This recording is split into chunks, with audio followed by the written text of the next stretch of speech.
And a very good morning to all of you, and welcome to the operating and financial performance review for Arvind SmartSpaces ending third quarter of 23-24. I would just begin by sharing my thoughts on real estate environment and broad highlights for the quarter, and then we look forward to taking your questions and suggestions. The macroeconomic tailwinds are continuing. In the fiscal year 24, India is poised to achieve a growth rate of around 7%, continuing a trend of strong economic performance since the onset of the pandemic. Multiple reports suggest that this growth trajectory will persist into financial year 25. Over the past decade, India has made significant investments in infrastructure, resulting into a remarkable 3.3-fold increase in public sector expenditure. This infusion of funds has not only bolstered the country's physical foundations, but also has laid the groundwork for sustained economic growth. Improved household financial well-being, increased job creation, declining unemployment rates, and advancement in education and healthcare metrics are all reflective of a concerted effort towards fostering broader-based prosperity. The surge in residential real estate activity has emerged as a significant contributor to India's economic narrative. Real estate sales have hit a decadal high, supported by a flurry of new property launches and corresponding uptick in sales across various urban centers. Despite price increases, the affordability ratios witnessed a marginal improvement in top 8 cities as income growth surpassed pricing growth and mortgage rates remained flat. Further, the demand buoyancy is being driven by end users, showcasing the underlying strength and stability of the housing cycle. At Arvind SmartSpaces, we look forward to driving transformative growth in the residential real estate market. With consumer preferences evolving rapidly, we understand that staying relevant means continuously innovating. Our approach goes beyond mere construction. It's about crafting sustainable living solutions infused with technology and well-being features tailored to demand of the modern era. With a robust customer-centric program, strong brand, expanding geographical footprint, innovative products, and commitment to operational excellence, we are poised to capitalize on emerging opportunities and deliver value to the customers and stakeholders alike. Coming to the operational update for the quarter and the 9 months, I am pleased to share some notable achievements. We have delivered record high 9-month sales value at 784 crores, an impressive 41% year-on-year growth, indicating strong consumer confidence and market demand. In the third quarter of FY24, our pre-sales value continued to show positive momentum at 280 crores, driven by successful launches of our premium projects such as Forest Trail in Sarjapur, Bangalore. This is a premium villa development where we achieved sales of more than 150 crores in Q3, which is little more than 30% of the launched inventory. The successful launch of Forest Trail, Sarjapur follows the stellar launch of Greatlands Phase 2 at Devanhalli and highlights the growing equity interest of the brand Arvind in our key markets of Bangalore. Following the remarkable response to Phase 1 of Uplands 2 in Adroda, Ahmedabad, we swiftly launched Phase 2, achieving a sales worth 75 crores there. We are delighted to have a strong response to all our new launches over the last several quarters in several different micro markets. Similarly, to our 9 million bookings, collections for the 9 months. Similar to our 9 months booking, collections for the 9 months period reached the highest levels in any given 9 months period. 9 months collections stood at 661 crores, a significant increase of 60% over the same period last year. Collections for the quarter increased by 16% year-on-year at 194 crores. This performance underscores our ability to maintain a strong operating cycle, aligning our sales, construction, and delivery processes effectively. I am pleased to note that our expansion initiatives have seen promising developments, with a cumulative top-line potential addition of around 4,150 crores for the current financial year. Recently, we entered Surat with a rupees 1,100 crores horizontal multi-asset township project, expanding our presence in the third city in the state of Gujarat.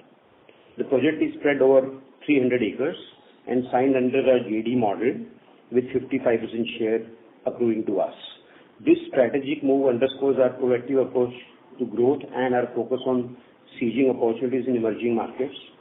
We also added a new horizontal project in West Ahmedabad with a top line potential of 250 crores. This would be on an outright basis. The quantum of JDAs in our portfolio is on a higher side currently, and we look forward to an optimal mix of JDAs and outright deals as we progress forward. Nevertheless, successful JDAs across markets showcase the confidence of landowners in Arvind brand, and this will allow us to build a strong, sustainable pipeline going forward. During the quarter, we achieved financial closure on Fruits of Life in a year and gave exit to HDFC Capital on the project. It not only highlights the brand equity and execution capabilities of brand Arvind, but also the thriving nature of horizontal and plotting projects and in the Ahmedabad market. The platform too continues to progress well with the 3 projects already acquired under it across Ahmedabad and Bangalore. We look forward to acquire additional projects onto this platform in our targeted markets in the coming quarters. Now moving on to operational side, in 9 months we reported a revenue of 224 crores, up 37% on year-on-year basis, and EBITDA grew at 68% to 57 crores. PAT for the 9 months grew 60% to 26 crores. In Q3, we reported a revenue of 84 crores, up 60% year-on-year basis, and EBITDA for Q3 grew by 60% as well to 21 crores. PAT for the quarter grew 121% to 9 crores. Our balance sheet position remains strong despite expanding operations. Net debt increased to negative 38 crores as on December 31st, 23, from a net debt position of 141 crores as on September 30th, 2023.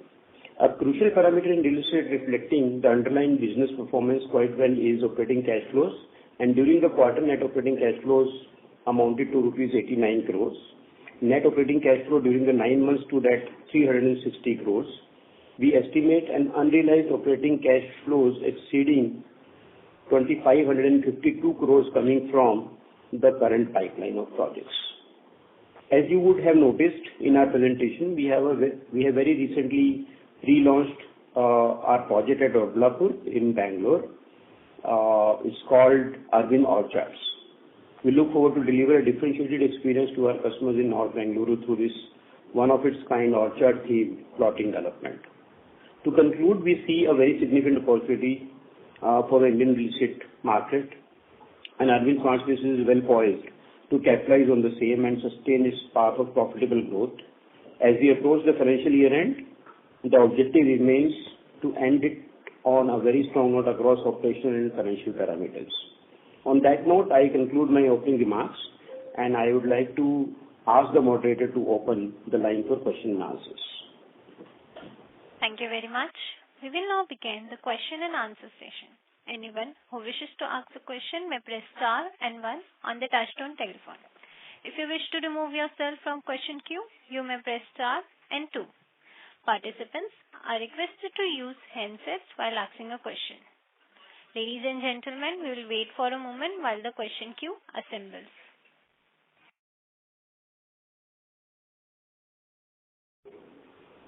The first question is from the line of Biplab and from NT Stock Broking. Please go ahead. Good afternoon, sir. So my first question would be on the business development front. Excellent velocity. So this 40 billion, around 40 billion GDP business development that you did till date in this financial year, when do you expect these projects to be launched? Can all of this could be launched in FY25? Yeah, of course, yeah. I mean, 4,000 crores worth of new projects have been added in the last few quarters, and for this year, this is the cumulative number, and of course, this is planned to be launched in the coming year. One portion of 600 crores is already been launched. Yeah, in fact, 600 crores out of this 4,000 plus crores is already launched, but in any case, rest of it should also be getting launched within this coming financial year. Okay, so there is a quick turnaround time. It doesn't take much from business development to launch. Yeah, so I mean, it's a combination of medium-sized and very large-sized projects which require environment clearance and projects which do not require environment clearances. But putting everything together, we see a very realistic possibility of everything of this getting launched within this financial year. Okay. My second question is on the, Ahmedabad 40 acres that acquisition outright basis you did. I'm just trying to understand what would be the cost of the land that you have paid for that? Normally, the specifics about the cost, etc., is not shared. Maybe you can get in touch with the team here to know to what extent it is prudent for us to share such data. I'm not sure about it. But otherwise, this is a great product from the margin standpoint, from the standpoint of making quicker money and hitting the market very, very soon. In fact, we are hoping that we hit market with this project, in next few weeks itself. So within this financial year, possibly we should be starting to sell this product. So it's a very quick turnaround project.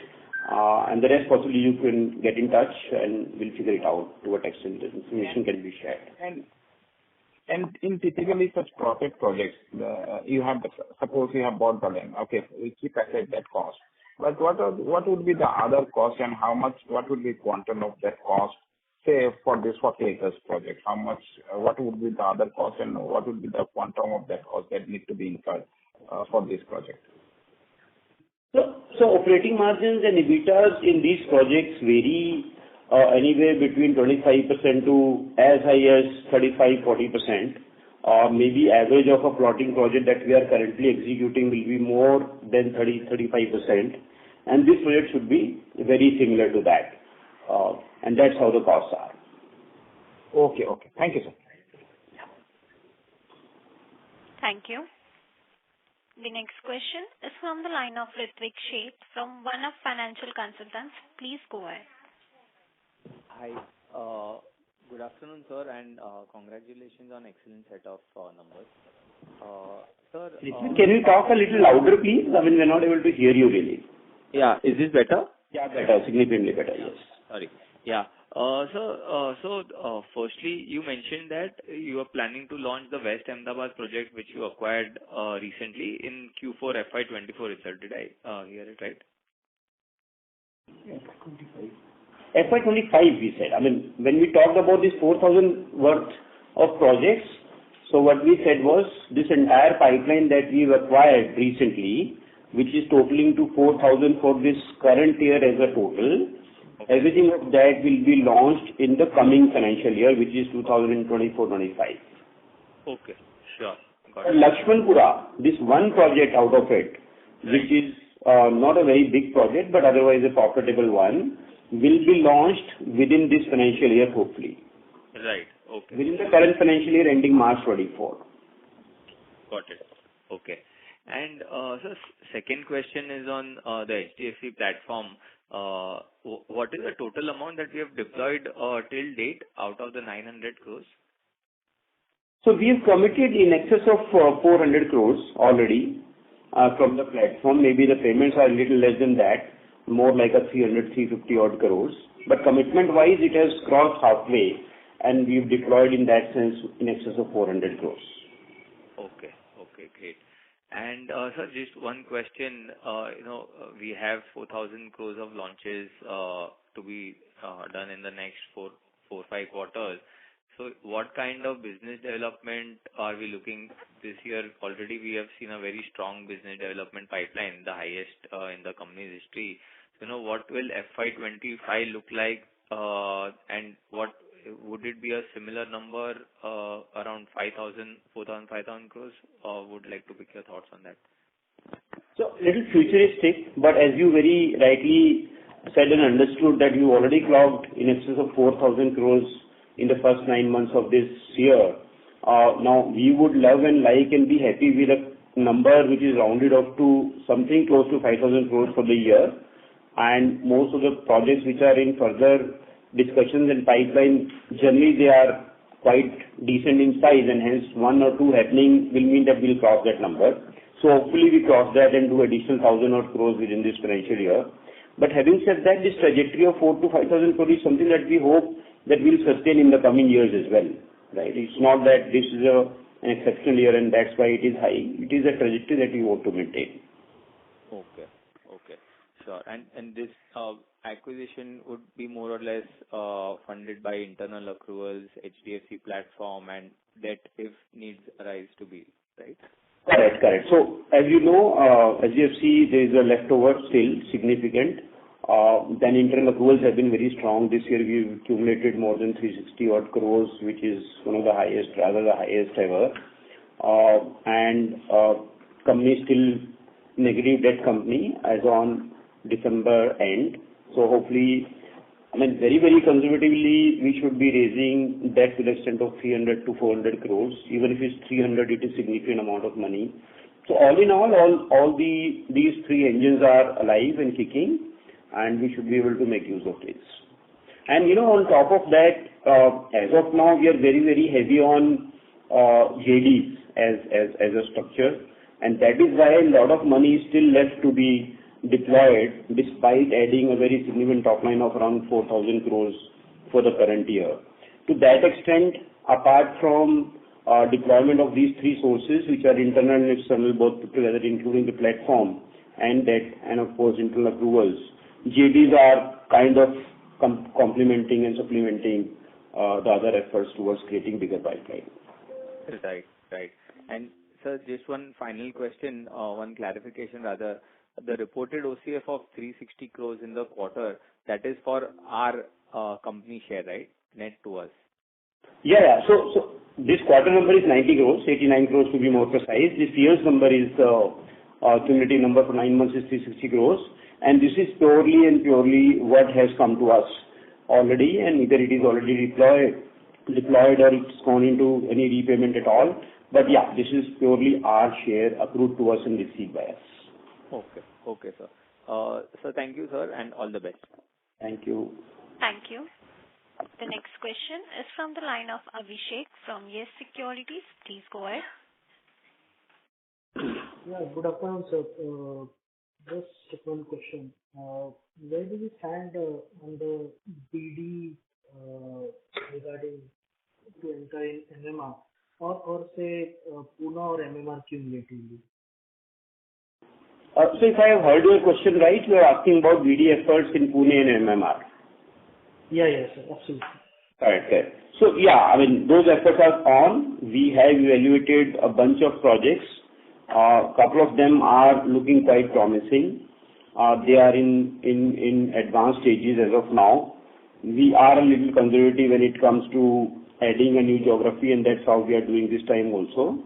Surat, as you would recollect, was something that we started a few quarters back, and we continued that focus for a very long time, and eventually we come up with a very, very large, very good, exciting project there. We hope that with the kind of efforts going into MMR market, something should materialize very soon. Within this financial year, or should it spill over to next year? So because, I mean, this is an entry point that you're talking about, and project happening and not happening is a little binary in that nature, and hence we can't say that it will happen, but I mean, this quarter or next quarter thereabouts, things should happen. Sure. Second, just one more. We just acquired a small project in Ahmedabad. So, any color whether it will go to HDFC platform or we will execute it because it's an outright buy? Yeah, so this project is taken on an outright basis. We are not involving platform in this. So whatever happens, the entire cash flows and margins, etc., go to us, and platform is not involved in this. Okay, thank you. That's all from my side. Thank you. The next question is from the line of Ronald Sioni from Sharekhan Limited. Please go ahead. Yeah, good afternoon, sir, and congratulations on your new business development deals for 9 months. So, sir, we had been pending around 700 to 750 crore of HDFC platform money here. So I believe some would have been utilized in Q3, or if not, then how much has been outstanding? And sir, are we using more of bent on leveraging our balance sheet and rather than not using HDFC money, or if there is a possibility, that SDFC platform money would be used for, more larger transactions, especially in MMR region. Or so just your thought process on the usage of capital of your own and versus SDFC. Sure. So the platform is sized at around 900 crores total, out of which 600 comes from SDFC and 300 is to be invested by us. And out of this 900 total, we have deployed to the tune of around 400 crores already, and 500 odd crores is still left to be deployed. Generally, it makes more sense for us to deploy this money in little long-term projects and projects which are of a little decent and bigger size and scale. For example, Lakshmanpura is not that size, and hence generally we would prefer not to invest in a Lakshmanpura kind of a project there. But having said that, money is available. If a project is viable, there is no problem and there is no hindrance to investing platform money or otherwise. As we just discussed, all the three sources, internal accruals, platform money and debt, all the three are available at any given point in time, depending on the size of opportunity and the investments required, and that day, that week, that month's cash flows that we have on hand. Obviously, we would like to first exhaust internal accruals because that's our own money without any incremental cost, and then the cheaper money, and then the less cheaper money, etc. So that hierarchy is always followed. It has so happened that cash flows for the last few quarters have been strong. The last 3 quarters itself has given us in excess of 360 crores. To that extent, our leveraging has not really begun. We are still negative on the overall net debt side. At the same time, this has also resulted in underutilization of the platform money on a cumulative basis. But having said that, it's just a matter of time and a few more quarters before we get into a positive side of trajectory on both the net debt and utilization of the fund money. And my second question would be, sir, as you also said that 300 to 400 crore debt might be raised for the next year. So already we are getting, big larger size projects through JDs. So, leveraging the balance sheet, to get better margins, is that the thought process versus, JD projects would be there, but the mix would be lesser and outright would be higher. And last would be, on the margin front, like there is a little bit volatility in margins. And is it because, plotted projects had a lower revenue booking during the quarter and which had, led to sequential dip in margins? So I'll ask Ankit to respond on the margin front. Ankit, will you please respond to that first and then I take it up. Sure. So margin, if you look at on a year-on-year basis, is for the quarter is same, which is 24.7%. These are adjusted margins for the interest element. So we have given this information in the information update. So hence our top line for the quarter is a 60% growth and margin are equivalent to 60% growth. However, as a percentage of margin, these percentage of margin in financials do not reflect the current bookings because there is a lag in the accounting, the way accounting happens. So this relates to mainly projects which have been delivered and which were launched a couple of years back. Like for example, the quarter relates to revenue recognition from Upland, Oasis.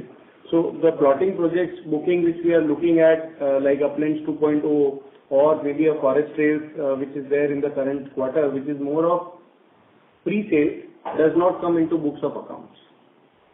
Hope this clarifies. Yeah, right. I understand that, but is because previous 3-4 years launch the project which has hit revenue recognition during this quarter, the mix of that would be higher towards or lower towards this plotted developments, and hence there is a little bit sequential volatility because last quarter their margins were very good. So last quarter margins were higher. Again, it will vary on the revenue recognition project. So that's what he's saying, that depending on which projects are getting into the books of account, this volatility remains. But on an average, the margins otherwise are fairly consistent to the extent of around 25% of EBITDA, 11 to 12% of PAT.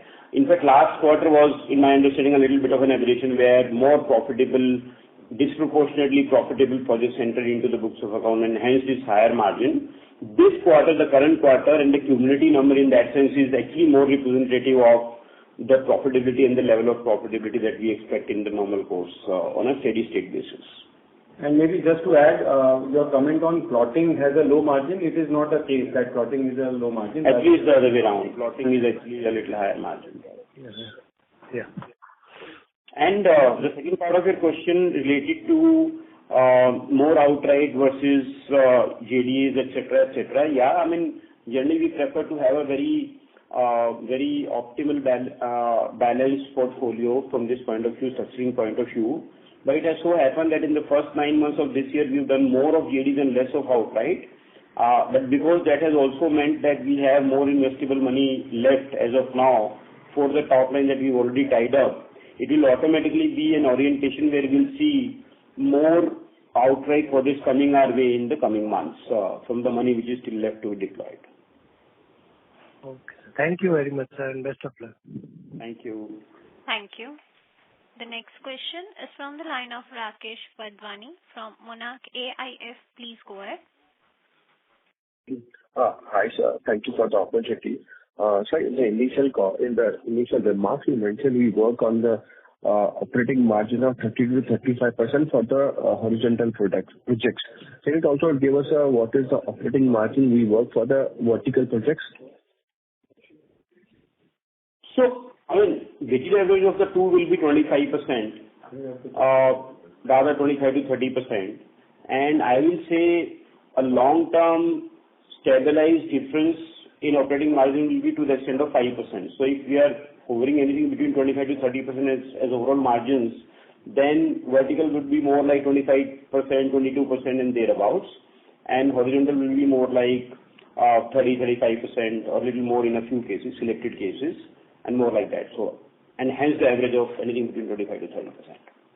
You can assume that there is a difference of around 5% between the two on an average.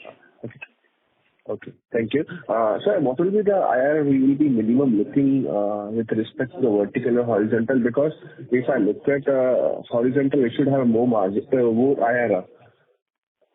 Yeah, horizontal have more IRRs generally because the cash flows are better, they are more front-loaded, collection times are less, margins are healthy or decent or even better than vertical. So in that sense, all the three are adding up into one common understanding, which is higher IRRs. So definitely yes. No, sir, my question is that what will be the IRR that we will be looking for in both the projects in order to take a project? For example, you are working on a new land development or thinking of a new land acquisition. So what is the minimum IRR level we will work, otherwise we will reject the project for the horizontal or vertical, if you can talk about that. So generally, 25% IRR is our broader understanding. It's not written in cast, but on an average, we know that it has to be 25 and thereabouts. We have several projects, rather most of the projects which are a little better than that, but we are okay compromising a couple of percentage here and there. As a minimum average, it is around 25% for us. Okay. Sir, and the projects that were launched in the last 1 or 2 quarters, like Appliance 2.0 and 3.0, Fruits of Life, which got full booking or 90% above booking in the first quarter only, in the month of launch only. So that will have a higher IRR of 40-50% also. Oh yes. I mean, on top of that, these are JD projects, so the capital deployment is very less in any case. So we would have actually recovered a lot of money, most of money that we would have deployed on a net basis. So in these projects, IRRs are like so high that they are not relevant to be discussed in that sense. JD projects selling in 3-4 months, 5 months, giving you very hefty upfronted cash flows means IRRs are going to be very, very high. But that's because the way they are structured and if the sales velocity is simultaneously is good. So yeah, I mean, the answer is yes. Yes, thank you for that clarification. So now coming to the point of business development, what we have seen in the past, if I go before COVID, company had a more business from the horizontal. Slowly, gradually, the portfolio has shifting from horizontal to vertical. But if I look at the FY25 launches also on in the last few quarters, the company that they have done a land acquisition more towards horizontal. So just wanted to know land acquisition or business development strategy for FY25. Where do you see like more land parcel will be added, whether in horizontal or vertical? Yeah, it's a great question. As I said, more JDs have happened in the first 9 months, and JDs first tend to be little more horizontal than being vertical. But because we are left with quite a bit of money to be deployed in outright projects, as we just discussed a few minutes back, that will mean that more of horizontal will start entering into the portfolio very soon as we continue and deploy more money. But having said that, we have been quite happy and conscious about remaining a little more horizontal historically in the last 3-4 months, and specifically post-COVID. In fact, we were the company who spotted this trend very early, and we saw benefits not only from the point of view of efficient allocation of capital, but also from the point of view of mitigating and minimizing risk, or rather optimizing risk in the portfolio, given the uncertainties we had during COVID and thereafter. So this strategy generally has paid off well.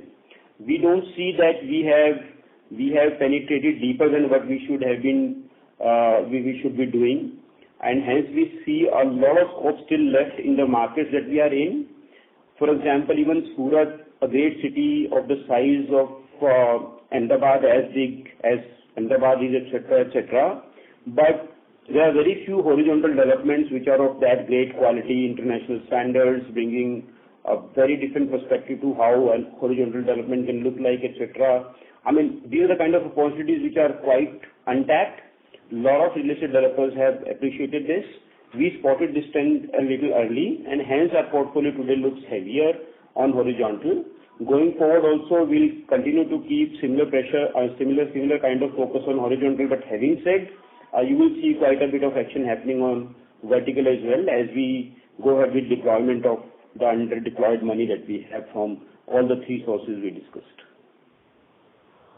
Kamalji, if you can give some number, like if we go for a 4,000 crore GTV value, what will be like 60%? Will it be horizontal or 30% or 70%? Any thoughts you have in the mind? Because what I'm saying, you said you were early, because what is my doubt is that to get such a land parcel, big land parcel, it will become difficult, not maybe in FY25, FY26 or 26, getting big land parcel will be difficult. That is why I'm asking. So today we are optimizing. We've got both the options. As we invest and the way we've invested in the last few quarters, it doesn't mean that we have not got ideas and opportunities in vertical for that matter. It's about deploying in the best alternative at that day, looking at the possibility of sales, velocity of sales, etc. So to that extent, we are not overly worried about in what direction we will go, whether or not larger or these kind of parcels will be available. In fact, we've surprised ourselves already by getting into larger and larger horizontal arrangements and joint development agreements than what we were set out to be. And as the brand builds further, as the recognition happens further, it's already very strong in the markets that we are. We are getting more and more opportunities in the market where landowners are approaching both for vertical and horizontal and joint development basis. And hence, this opportunity, in fact, when we talk about consolidation in the market, it essentially means that even if the market grows by 10%, the guys and the brands who are organized, etc., they are growing by 25%. And that means a lot of landowners now, instead of thinking of doing things themselves, want to go through the brand route, through an organized player route, and getting into development indirectly. If that is happening, the trend of JDs are only going to increase and consolidate further. To that extent, we are quite hopeful, and there are reasons to believe that these deals and these kind of deals will keep coming. But having said that, to keep a little fatter skin in the game, there has to be an optimum balance between JDs and our own projects, so that not only that we have better ratios in terms of profitability, return on equity, etc., we should also have skin which is fatter, which means return on effort have to be further optimized. And even in absolutes, for the effort that we put in as a portfolio are also healthy. So verticals which are owned by us are equally important. Our idea is to invest almost 50% of the money that we have, maybe 60% of the money goes into our own project, and 30 to 40% money goes into JDs. But 30-40% money going into JD means they will create disproportionate amount of top line, because they are more efficient on creating top line. To that extent, there will be a little bit of a orientation towards top line coming from JDs more. But from investment standpoint, it might be 60-40 in favor of vertical own projects versus JD. Ladies and gentlemen, in order to ensure that management is able to address questions from all participants in the conference, please limit your question to one per participant. Should you have a follow-up question, we request you to rejoin the queue. And the next question is from the line of Harsh Pathak from B&K Securities. Please go ahead. Yes. Hi. Thanks for the opportunity.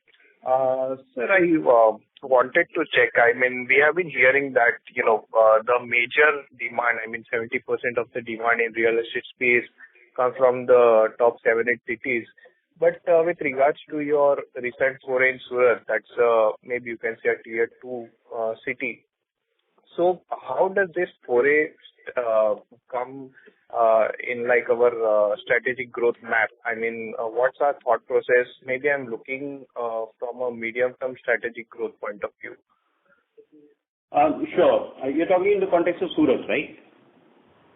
Yes, Surat and in general, our foray in our tier 2 cities, are we, looking like foray for similar forays in other cities, tier 2 cities as well, or will consolidate in this market? Any color that you can give?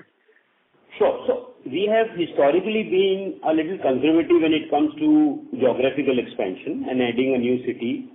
In the first almost 1 decade of our operations, we limited ourselves to Ahmedabad, Gandhinagar being a twin city and Bangalore. And then we started thinking of city like Surat. In fact, we talked about Surat almost a year and a half back when we thought that this could be potentially a great opportunity for us. Quite a few things have happened since then in Surat, including the buses coming in and other activities, like bullet train becoming a reality very soon. Maybe by 26, we start seeing the train running through the city, etc. You'll be surprised that Surat actually is bigger than most of us believe. It's almost as big as Ahmedabad is on many fronts, including the number of houses sold, the size of the market, per capita income, overall scale and size, businesses, etc., including population. It's almost there. They are the same size.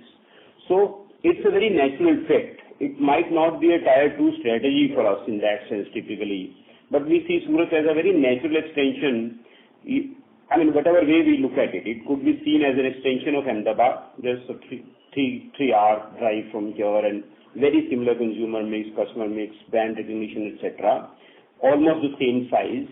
And it can also be seen as a twin city to Mumbai, for example. Once bullet is ready, it's about 1.5 hours from Mumbai. So to that extent, it fits perfectly into the strategy overall.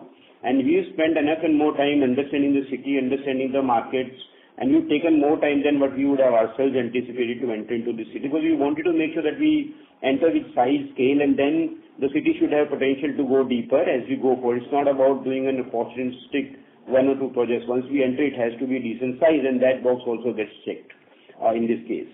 Other than that, we've said that in the medium term, Ahmedabad, Bangalore, obviously are home markets. Then MMR is our third priority. So to say, we have taken time before we announce something concrete in Mumbai, but Pune we already got going, and we hope that we'll add something there as well. So these 3 are going to be our medium-term focus, and Surat can be seen more like an extension of either Ahmedabad or Mumbai, whatever way you want to take it. Sure. And any progress on the Mumbai market that you would want to highlight? Mumbai, we are very intensely into the market at this point. We are not in a position to announce anything at this point in time, but the lens is becoming narrow and narrow. The focus is becoming narrower and narrower. Hopefully, in the coming quarter, we should be able to announce something there. But enough and more resources are already put. We are very, very closely monitoring and evaluating the market and specific possibilities. Hopefully, something should materialize soon. Surat is a great addition. We are happy that finally we've broken into the market, and once we reach there and we have a strong setup there, I'm sure this will give us a great opportunity to go deeper in a market which is as important as Ahmedabad for us. Right. And just one last question. So when we say this, when we are nearing closure on the Mumbai market, so will it be an outright purchase or a JV? I'm asking more from a cash flow management perspective.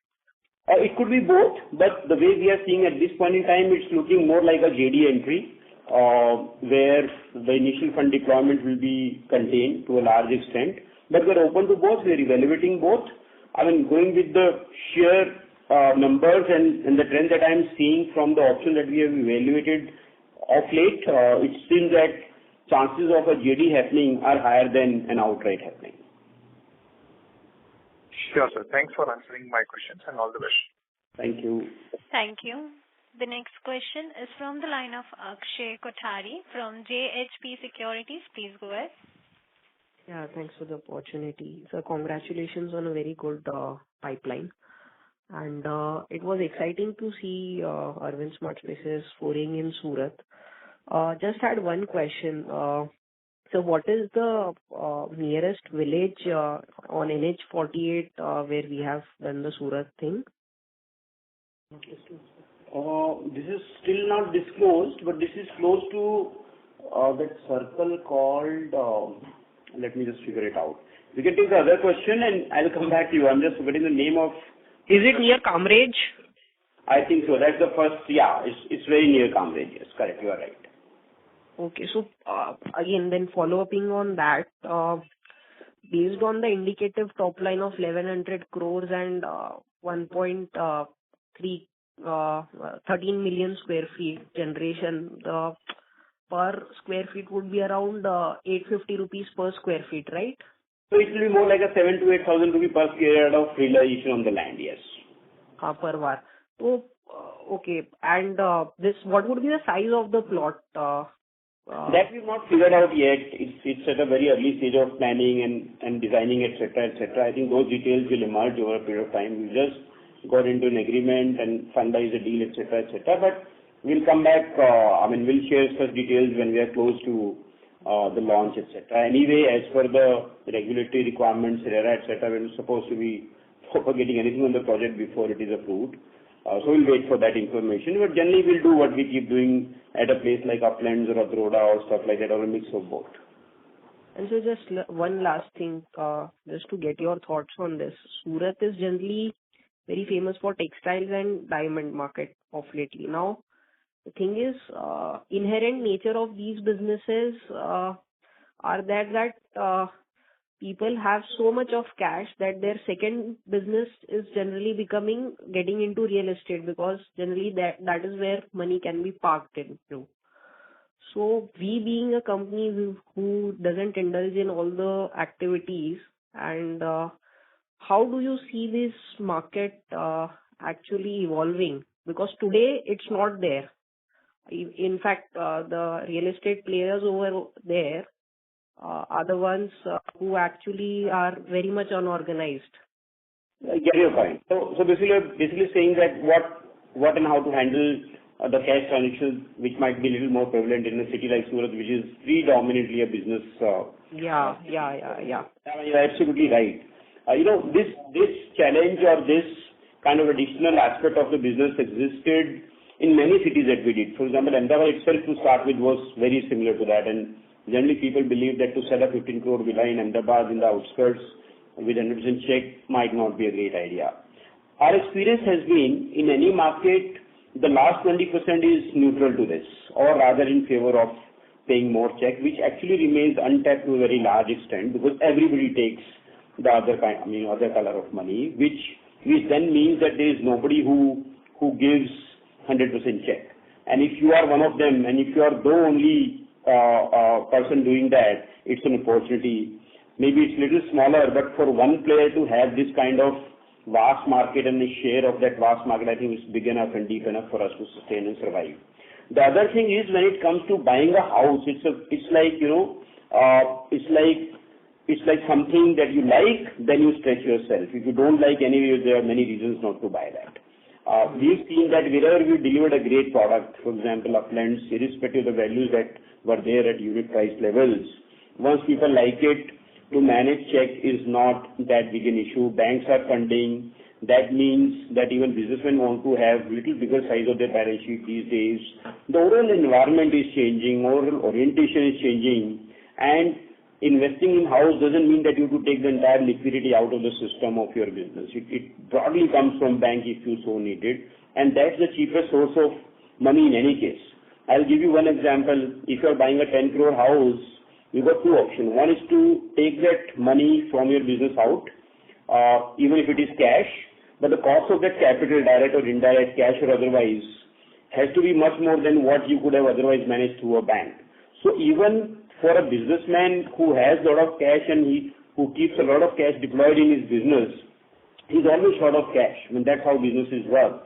And then to get into an asset which is appreciating, an asset he wants to enjoy, it's actually better, despite having cash, to take that money from the cheapest source, which is housing loan, and then deploy it, irrespective whether it's 10 crores or 15 crores. So all these combinations make a lot of sense. We haven't faced the kind of problem which looks like or appears to be from a periphery, and we've been able to sell quite a bit of these products at a very hefty pace. And of course, Bangalore and those kind of markets don't have this challenge at all. And Ahmedabad, we've cracked this already in multiple projects, multiple sizing, scales, etc., etc. So very, very hopeful and very, very reasonable to believe that, I mean, this is one aspect that we need to be careful about. But having said, if the right product is delivered, right product is planned, and right excitement is created, there shouldn't be a problem selling it. Thank you. The next question is from the line of Rishikesh from Robo Capital. Please go ahead. Yeah, hi. Thank you for the opportunity. So my first question is that we have around our ongoing unsold projects worth of around 1,400 crores if I have to see the operating cash flow table that we have prepared in our presentation. So I would like to know what kind of expected sales velocity do we see here now? In the ongoing unsold projects you are saying? Yes.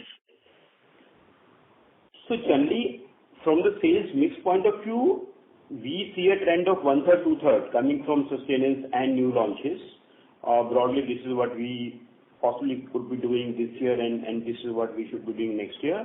And so does that answer your question, or you have some other part of the question to be answered? No, so like I wanted to mix this up with also the 4,000 crores GDV that we are planning for FY25. So like what kind of velocity do we see for both of them? If you could provide it separately, like for years of velocity that you see for unsold ones or ongoing projects and the ones that you will be launching in FY25. So the part one of the question, let me answer. So part one of the question is with respect to the completed and ongoing projects. It has increased significantly during this quarter, and it has, as you rightly pointed out, it has reached to close to 1,400 odd crores, mainly because of the two launches which we had. So we had one Forest Trail launch with an approximate sales value of 550 crores. Out of which only 150 crores is sold. So hence 400 crores have got it added into the inventory of ongoing project. That is one. And number two is the phase 2 launch of Uplands 2.0, for which we have launched close to around 325 crores of inventory, and out of which 75 crores is sold. So the balance 250 odd crores gets added to the ongoing project inventory. So that's why you see an increase in the ongoing inventory number. Okay, and this 1,400 in like how many years are you expecting to sell it off? This comes into a sustained sales, basically. How much of that is... How much we are going to sell out of this 1,400 crores in what time frame? Sustained sale, I mean, difficult to predict at this point in time, but you could say that in a couple of years' time, 2 to 3 years' time, everything should be on an ongoing basis getting liquidated. So last year we sold 800 total. This year we are hoping that we'll grow by 30% on fresh sales, and next year also we grow by 30%. That's the base target that we're keeping. I mean, building on that number, if that's how we are going in totality, and if 1/3 of that is supposed to be coming from sustenance, I think I'll rather look at it from that point of view. And that way, it's very easy to crunch that number in that sense. So you can just plot the overall sales number first, which is starting from 800 in this year and the next year, and then assuming that 30-35% comes from sustenance of that. I think that's a better way to look at it rather than saying, how and to what extent and what quantum will be sold from the 14-15 crores that we have right now. To that extent, you could analyze, because this is, sustenance also is an evolving number. We launched something today, Lakshmanpura. Maybe a couple of months is the launch phase, and thereafter it enters into the sustenance category in that sense. I mean, immediately after the first major launch. So we'll say that 1/3 should come from sustenance on an ongoing basis, and overall number of sales how to predict and work. Got your point. Also, just one last question. How do you see the revenue and EBITDA margins from a P&L accounting perspective for FY25 and FY26?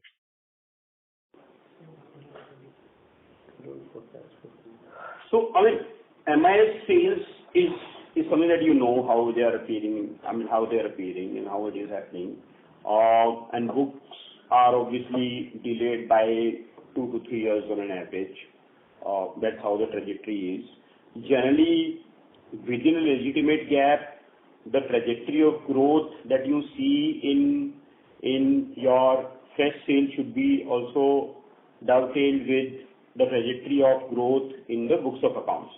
So if we say that we have been sort of consistently growing to the extent of 30-35% on fresh sales year on year, that should be the stabilized growth appearing in the books of accounts. So one way to look at it could be that you just assume that similar growth shall be visible in the books of account as well, which is more like a 25-30%. But one major disclosure or disclaimer in this is that it can really vary.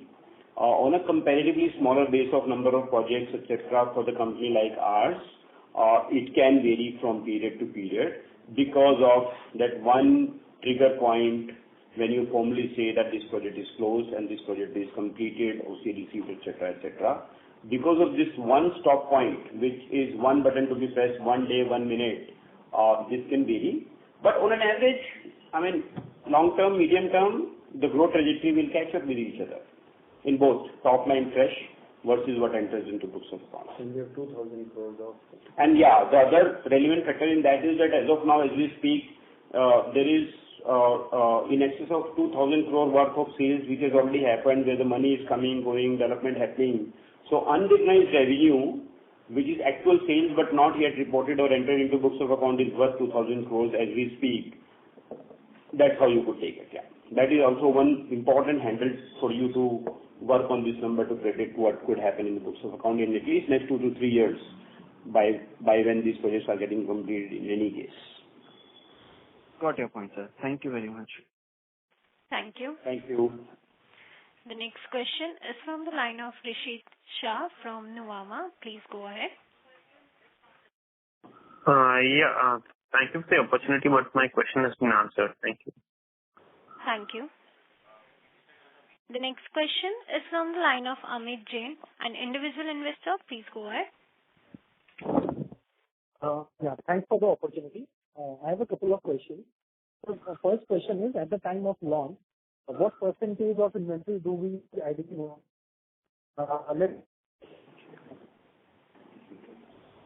Okay.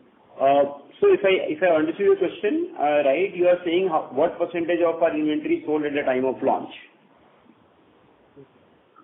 Is that the question? Yes. Okay. Launch to 6 months of time. Launch to 6 months. What percentage do you ideally want to sell off? Okay, fair enough. So internally we would always target to sell in the first burst itself, maybe more like a month, 1.5, 2 months, at least 30%, 35% thereabouts. Because once we do that, we know that project is broadly in autopilot mode when it comes to money is required to execute. 35% is a very, very good number. And then you know that basically you don't need much of a money for your construction, and CS requirement goes to almost zero, if not exactly zero. That's how most of our projects are doing. As we speak, most of the projects are breaking even on the construction side and creating positive cash flows thereafter. So 30-35% is first milestone that we need to achieve, and that generally we tend to achieve sooner than 6 months. After the initial launch, within maybe 1 to 2 months or 3 months of launch, Thereafter, it's a sustenance phase. I mean, and every month you then tend to start, selling something like 2%, 1%, 3% every month and thereabouts, depending on velocities. We constantly, and for reasons which are identifiable, have been selling much more than the numbers that we just discussed in many of the projects we've sold in the recent past. But as management, as business people, we are happy selling 1/3 and thereabouts in the initial burst. Thank you. The next question is from the line of Rakesh Padwani from Monarch AIF. Please go ahead. Hi, sir. Thank you for the follow-up opportunity. One last question from my side. How are you finding the land prices or the JV agreement shaping up in the future? Because now what we have seen in the last few quarters or last 1 or 2 years, the demand for real estate is very strong. That has led to land price increases, or the share that is asking by the JV partners are higher. So how are you seeing? Are you witnessing some same thing, and how are you trying to manage that?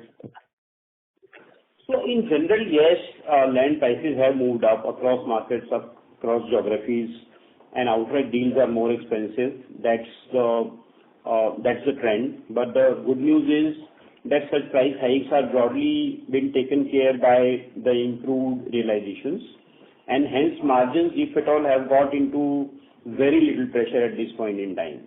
But having said, lands have become more expensive, and hence absolute values and the costs have gone up for the end product. But still, the demand and the sustainability of demand is quite widespread, and most of the inventory is being bought by people who are not big investors buying for speculation. These are long-term investments or long-term consumption sort of purposes that the buyers are buying the inventory for. So it's no big worry, and it's quite sustainable. What is the other question you had? No, that is regarding that only. It's like, how are you negotiating with the JV partners for that? Like they are... JDs, especially on the larger land parcel, is quite subjective. People are looking at much more dependable, corporate, governed, and trustworthy people to partner with. There, the competition actually is less than what we would have anticipated, and that basically is a function of track record versus the brand and the reliability, etc., etc. They're finding a good deal. In fact, it's more of we choosing rather than opportunities coming our way, because we have to create value, we have to create that destination, and these are long-term commitments, and generally these are LTVCs, long-term value creation projects. So there it's about us understanding the potential of the land more, and valuation generally is not that big a concern. Outright deals are a little more difficult because their price sensitivity there is high for both the parties, and generally the valuations have gone up on outright deals. Thank you, Kamalji. That was great. That was very helpful. Answers were very helpful. Best wishes to you and your team. Thank you. Thank you. Thanks a lot. Thank you. The last question is from the line of Deepak Purswani from Seven Investment. Please go ahead. Yeah. Hi. Good afternoon, sir. Sir, just wanted to understand in terms of the launch pipeline for the next year. Since we have mentioned we have a inventory to be launched to the extent of 4,100 crore. Just wanted to get a sense, especially related to the two projects in terms of the approval process. One is NH-48 Surat, which is recently launched. I mean, how should we look in terms of the approval for that project? And second is the Ahmedabad one. Which is NH-47 South Ahmedabad. So great question. Both these are very large projects, and of course, approval processes are little longer than a vanilla medium-sized project or a small-sized project. To that extent, in the coming year, we'll be a little heavy on these launches in the second half of the year, and we are hoping that both these projects should be hitting the market in the real sense in the second half. And hence, in fact, first 2 quarters comparatively will be a little lighter on launches, and will be significantly heavier on a planned basis in the second half. And both these should hit the market in the second half. Oh, And so in terms of, also, if you can also share in terms of our economic interest in the pre-sales numbers at the current juncture. For example, last year we did 800 order, and this year we, looking at the trajectory, we may close at 1100 order. So can you please share what would be our economic interest in this period? We do share our economic interest project-wise against each of our projects. We have already put in one of the sheet in investor presentation our economic interest. You may refer that. Thank you, Ross. Yeah, but just a reminder, I mean, these EBITDA numbers and the margin numbers that we report, this is after all other interests being taken care, landlords, share of land, JD, JV shares, etc., etc. So whatever is reported from MIS standpoint or the project margin standpoint, etc., they're all the numbers which are post external interests. Okay. Thank you. Thanks a lot, sir. And all the best. Thank you. Thank you. As that was the last question, I would now like to hand the conference over to management for closing comments. Great. Thanks a lot, everybody, for participating in this earnings call of Arvind SmartSpaces. And thanks again for your continued support on this. I hope we have been able to address most of your queries. However, if there is anything missed out on any of your questions, kindly reach out to Vikram, and he will connect with you offline and clarify and give further information as may be required. Looking forward to interacting with you, all of you, in the coming quarters. Thanks a lot. Thanks for your time. Thank you. On behalf of Arvind SmartSpaces Limited, that concludes this conference. Thank you for joining us, and you may now disconnect your line.